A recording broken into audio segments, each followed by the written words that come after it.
Astăzi voi vorbi despre ce modalități au investitorii pentru a-și proteja capitalul atunci când piețele o iau razna. Imaginează-ți un scut protector pentru portofoliul tău, care nu doar că rezistă furtunilor economice și tensiunilor geopolitice, dar, în multe cazuri, chiar își sporește valoarea atunci când panica lovește piețele. Explic de ce sunt activele de refugiu atât de căutate în vremuri tulburi. Cum anume funcționează ele ca ancore de siguranță și, mai ales, care este relevanța lor în 2025, context dominat de vești care ne țin cu sufletul la gură? Rămâi până la finalul videoclipului pentru că astăzi vom explora împreună conceptul de active de refugiu, rolul lor în strategiile de investiții și voi detalia care sunt cele mai cunoscute exemple de la strălucirea temporală a aurului la stabilitatea monedelor puternice și a obligațiunilor guvernamentale. Pregătește-te să descoperi cum poți naviga prin volatilitatea piețelor și să-ți protejezi investițiile, transformând incertitudinea în oportunitate. Vă salut! Sunt Cătălin Iamandi și mă ocup cu grafică, investiții și trading. Cât timp rulează intro, lăsați un comentariu. Aveți active de refugiu în portofoliu?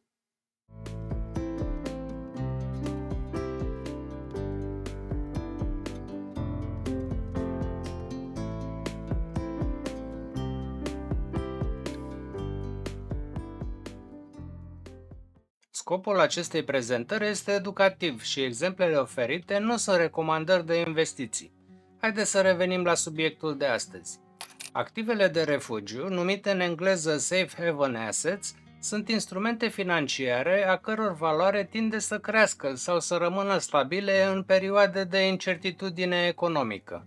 Investitorii le caută pentru a-și proteja capitalul de fluctuațiile majore și pentru a reduce riscul general al portofoliului. Rolul principal al activelor de refugiu este de a oferi o ancoră de stabilitate în condițiile de piață turbulente. Atunci când piețele sunt dominate de aversiune la risc, investitorii vând active considerate riscante, cum ar fi acțiunile sau obligațiunile corporative cu rating scăzut, și se orientează către active percepute ca fiind mai sigure. Acest flux de capital către activele de refugiu le susține sau le crește valoarea. Pe lângă protejarea capitalului, activele de refugiu pot oferi mai multe beneficii. Primul ar fi diversificare.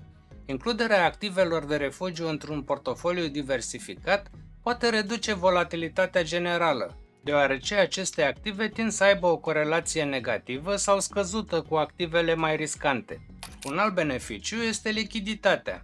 Multe active de refugiu sunt extrem de lichide, permițând investitorilor să le cumpere sau să le vândă rapid, fără a afecta semnificativ prețul. Încă un factor pozitiv de luat în seamă este păstrarea puterii de cumpărare. În perioade de inflație sau depreciere a monedei, anumite active de refugiu, cum ar fi aurul, pot ajuta la păstrarea puterii de cumpărare. Haideți să vedem care sunt cele mai comune active de refugiu. Aurul are o istorie lungă ca rezervă de valoare și este considerat o monedă universală. Valoarea sa nu este legată direct de performanța unei anumite economii sau companii, ci mai degrabă de oferta și cererea globală, precum și de percepția asupra sa ca activ sigur. În perioade de incertitudine economică sau geopolitică, cererea pentru aur tinde să crească, ducând la creșterea prețului. Este adesea văzut ca o protecție împotriva inflației și a deprecierii monedelor fiat. Putem investi în aur fizic sub formă de lingouri, monede, ETF-uri bazate pe aur, acțiuni ale companiilor miniere de aur sau contracte futures pe aur. De asemenea, avem și câteva monede considerate sigure. Dolarul american este monedă de rezervă dominantă la nivel mondial și este susținut de cea mai mare economie a lumii și de piețele financiare adânci și lichide. În perioade de criză, investitorii se îndreaptă adesea către dolarul american datorită percepției de siguranță și lichiditate. Pe de altă parte, Japonia are o balanță comercială excedentară și o poziție netă de creditor, ceea ce o face o destinație atractivă pentru capital în perioade de risc global. De asemenea, investitorii japonezi tind să își repatrieze capitalul din străinătate în timpul crizelor, ceea ce susține yenul. Un alt exemplu este Elveția, care este cunoscută pentru stabilitatea sa politică și economică, pentru un sistem bancar robust și o politică monetară prudentă. Acestea conferă francului elvețian statutul de refugiu. O altă categorie de activă de refugiu sunt obligațiunile guvernamentale, în special cele emise de țări cu rating de credit ridicat. Obligațiunile emise de guverne stabile, cu ratinguri de credit ridicat cum ar fi SUA sau Germania, Japonia, Elveția, sunt considerate extrem de sigure deoarece riscul de neplată este perceput ca fiind foarte scăzut. În perioade de incertitudine, investitorii vând acțiuni și cumpără obligațiuni guvernamentale, ceea ce crește prețul obligațiunilor și scade randamentul. E vorba despre obligațiunile emise de trezoreria SUA, US Treasuries sau bundurile germane. Tot la active de refugiu intră acțiuni defensive. Acestea sunt acțiuni ale companiilor care oferă produse și servicii esențiale, indiferent de starea economiei. De exemplu, utilități, produse alimentare și produse farmaceutice. Cererea pentru produsele sau serviciile lor este relativ stabilă chiar și în perioade de recesiune, ceea ce le face mai puțin volatile decât acțiunile din sectoare ciclice. De asemenea, multe dintre aceste companii au un istoric de plată a dividendelor constante. În anumite condiții se pot încadra la active de refugiu și imobiliarele. Proprietățile imobiliare, în special cele rezidențiale sau de bază, pot fi considerate un refugiu pe termen lung împotriva inflației și a volatilității piețelor bursiere. Valoarea lor tinde să fie mai stabilă și pot genera venituri din chirii. Totuși, imobiliarele sunt mai puțin lichide decât alte active de refugiu și pot fi afectate de crize economice severe, deci nu sunt un refugiu universal chiar în orice condiții. Acum, în iunie 2025, contextul actual al piețelor financiare este unul dinamic și marcat de mulți factori care influențează percepția asupra activelor de refugiu.